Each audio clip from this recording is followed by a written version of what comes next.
എല്ലാവരും ഇങ്ങോട്ട് നോക്കിൻ. എന്റെ മൊബൈലിൽ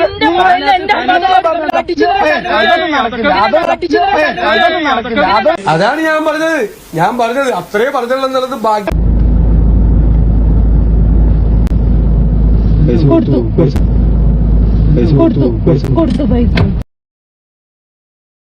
തീരുമാനിക്കട്ടെ എന്ന് കരുതിക്കൊണ്ടാണ് ഞാൻ എന്റെ കേരളത്തിലെ ജനങ്ങളുടെ മുന്നിൽ, പൊതുജനങ്ങളുടെ മുന്നിൽ ഞാൻ നിന്ന്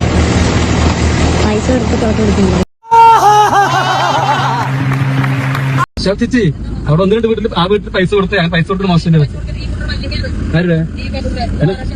കാനഡയിൽ പോയിട്ട് പൈസ കൊടുത്ത് മോശം പാച്ചേട്ടാ അവമാനിക്കരുത്.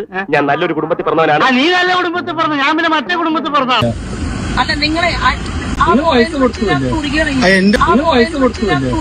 എന്റെ മൊബൈലല്ലേ, നിങ്ങൾ അതിനോട് സംസാരിച്ചാ പോലെ, നിങ്ങൾ അതിനോട് സംസാരിച്ചാ പോലെ.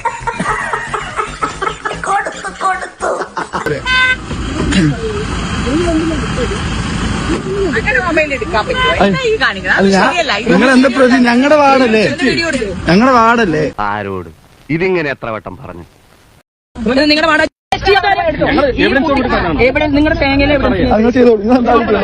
എന്റെ മൊബൈലിൽ മോശം പറഞ്ഞാൽ മോശം അഭിപ്രായം കുടുംബത്തെ പറ്റി നാട്ടുകാർക്ക്. നിങ്ങളെന്താ വിചാരിച്ചു? അതിലൊന്നും വേണ്ട. എന്റെ മൊബൈലിൽ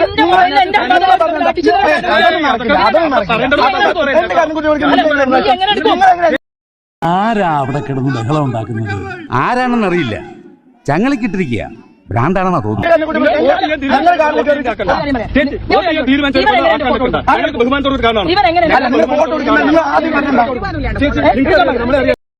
ചേച്ചനെ ഞാൻ കണ്ടിട്ടുണ്ട് കേട്ടോ.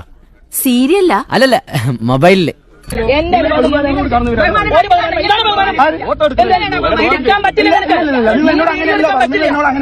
കുറച്ച് കൂടുന്നോ?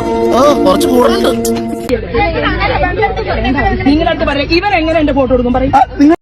നാട്ടുകാരുടെ പിന്നിൽ നമ്മുടെ തറവാടിന്റെ മാനം തിരിച്ചു പിടിക്കണം. അതിനെന്താ ഒരു വഴി? പറയച്ചോ.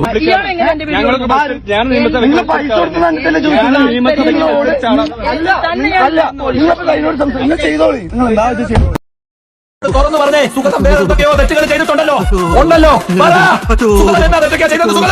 എനിക്ക് ഉറപ്പുണ്ട്, ഇന്നോ നാളെയോ ഞാൻ ശക്തമായി പ്രവർത്തിക്കുകയാണെങ്കിൽ എന്റെ മൊബൈലിൽ നമ്മൾ എന്ത് ചെയ്യും? എന്നാ പിന്നെ എന്റെ കാര്യങ്ങൾ ഞാൻ പൊതുസമൂഹത്തോട് പറയണം എന്നുള്ള തീരുമാനമെടുത്തത് എന്റെ ജീവിതത്തെ വെച്ചുകൊണ്ടാണ്.